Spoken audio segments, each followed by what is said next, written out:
Please welcome to the stage Lisa A. Barrett. She is a licensed professional counselor, registered art therapist, speaker, coach, artist, and author of How to Live an Empowered Life, Easy and Practical Daily Tools.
That was my version of visually showing you all what empowerment can look like.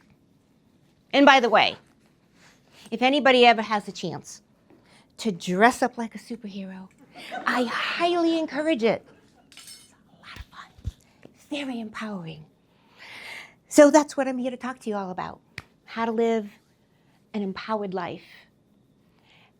I bet most of us would love to know how to go through our daily lives feeling less reactive and calmer. So I'm going to walk you through a scenario, and then I'm going to start breaking the scenario down. You're driving in a car. Somebody comes up behind you really fast, cuts around you on the side, and cuts you off in the front. What happens? We take that hit of emotion. We're startled. We're shocked. We're scared. And then we're angry.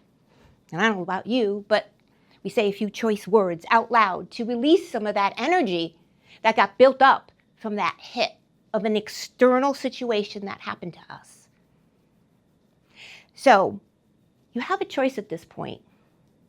Some people take that pent-up energy and they keep it with them, and they can't let it go.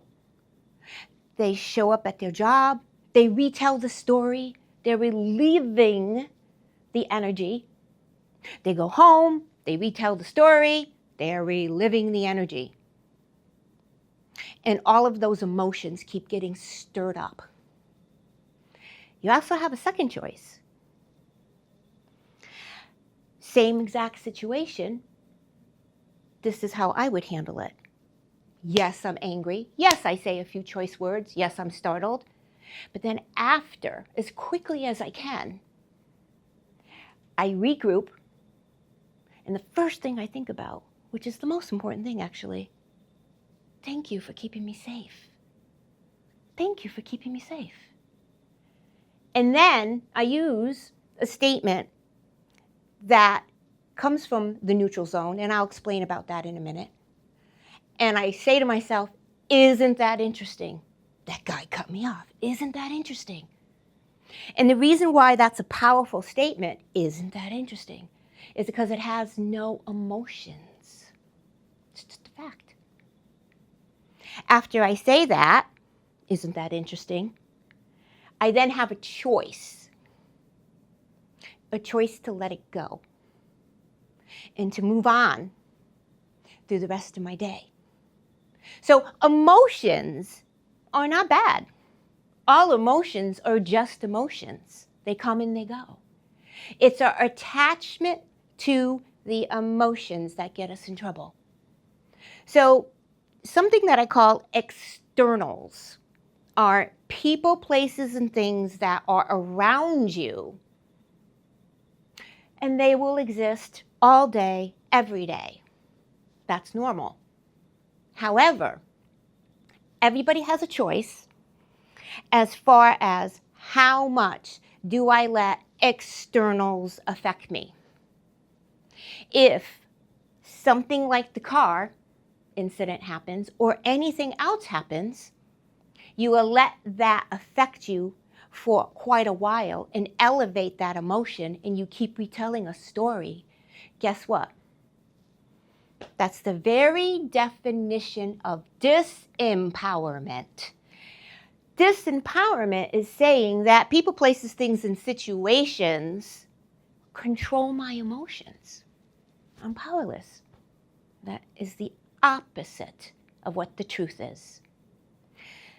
So obviously, the opposite of an external is an internal. Everything comes from in here. Now, I'm going to talk to you a little bit about the brain and how we can utilize the power of our brain. This is legit. This is real. This is biology. So on the picture behind me of the brain, you will see there are two small areas. One is called the basal ganglia, and one is called the amygdala. Those two centers are responsible for your emotions, your emotionality. And they're wonderful. They serve its purpose because, again, there's nothing wrong with emotions. It's to the extent of what we do with them. Now, if you look at the brain image, the prefrontal cortex is also pointed out up there on the top, right up here. It's pretty large. In the prefrontal cortex, that's kind of your power there. That's where empowerment lies, because its only job is facts, figures, math, science, organization, and logic. It cannot have emotions. It is not its job. It is not its function. So that's a beautiful, sweet spot to be. That's where you're going to find what I've coined the phrase, the neutral zone. Because let's face it, if it only knows facts, and if you go to facts quickly, facts have no emotion. That's a beautiful gift. Facts have no emotion. I'm standing here right now talking to you. That's a fact. So in the neutral zone also is where you'll find what I call calm clarity. Because is it not true that if you're not coming from an emotional place, you can think better? The answers come easier. Things are clearer. You can come up with creative solutions. Absolutely. Absolutely. So when you look at that picture, isn't it interesting that we are not using those brain parts in proportion? The smaller parts are emotionality, keeping us small and disempowered. Our prefrontal cortex, large portion, which we should be stepping into more on a daily practice, right, will keep us feeling larger and more empowered. So I'm going to talk about ways that we can learn to be able to get into that quicker and quicker all the time. So it's something that I call daily practices of self-care, self-love. Literally, you want to build a base. This means that 10 minutes in the morning, no electronics at all. Spend time with yourself. Have a cup of coffee, cup of tea, do some yoga, do some stretching, go for a walk, read, do something expressive. Whatever it is that feels peaceful to you. If you spend 10 minutes every morning connecting with who you are, starting your day out, you are literally setting the tone of your day that morning. in a healthy way. Instead of what most people do is immediately pick up the phone, start scrolling, start texting, etc. You are then allowing all the externals to come into your world before you have filled your own cup up. So you're allowing distractions to start your day. You want to build that base up every day and then add on a 10-minute self-care, self-love in the evening. And again, as much as I love electronics, no electronics before you go to bed. Just because you shut off all of the electronics does not mean that your brain waves aren't still firing from the electromagnetic waves that come off of all electronics. You can shut them off, but the brain's still going. So, one of the things that I would recommend would be disconnect 45 minutes before you go to bed. Be careful about what you do, hear, or see. Going to bed watching scary stuff or the news, probably not good, right? You're leaving an imprint in your brain. So people wonder why they have bad and weird dreams or scary dreams and nightmares. What are you watching before you go to bed? Watching something funny? Great. Watching something that doesn't require a lot of thought, that's silly, loose, simple? Great. Reading a book? Again, going outside, going for a walk. Actually having a conversation with somebody.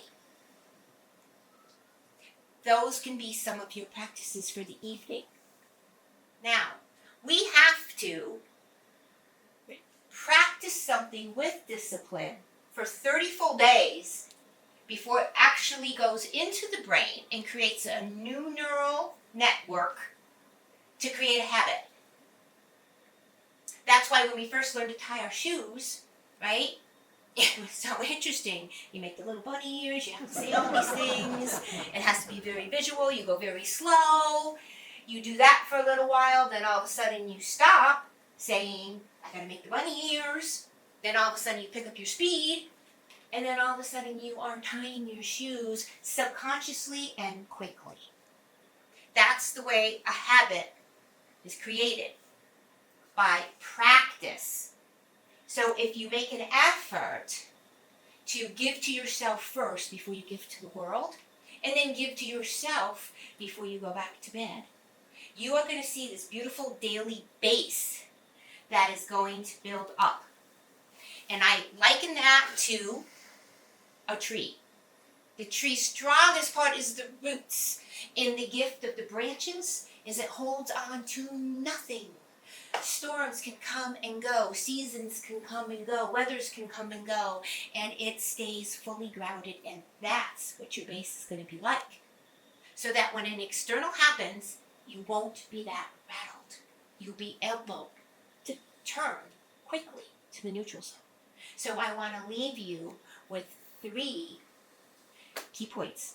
1, remember, externals, people, places, things, and situations do not control you unless you give them permission. And you do not control them. Number 2, make sure, quickly as you can, you make a choice to flip over into the neutral zone. Is it okay to be upset, angry? Yes. But how long and to what extent? Switch to that neutral zone quickly and frequently and often, and you'll feel better and more empowered. And number 3, always remember that self-empowerment is right inside of you. It always was. It always will be. And you have full access to it 24/7. You are an empowered person.